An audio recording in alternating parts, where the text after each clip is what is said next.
Hello everyone, hello and welcome back to our channel.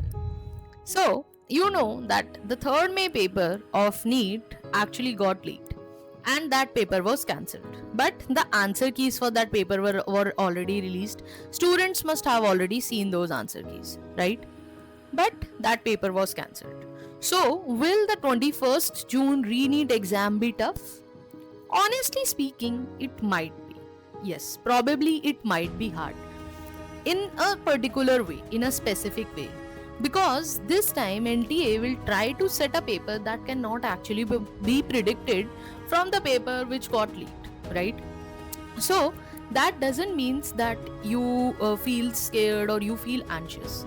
That actually means that you need to focus more on the concepts. You need to delve deeper within the NCRT. You need to practice more application based questions.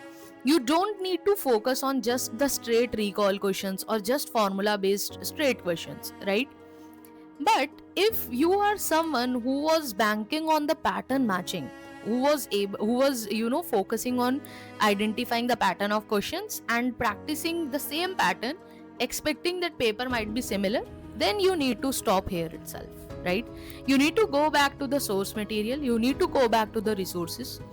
Especially in physics, you need to focus on the concepts, the derivations, and not just the formulas. For chemistry, you need to read all the reactions mentioned in NCRT, the reaction mechanisms, the name reactions, and everything else which is mentioned in the NCRT. For biology, you just need to do the same task. Read NCRT, reread NCRT, and read it line by line. And you just don't need to focus on only the diagrams, but also on the text.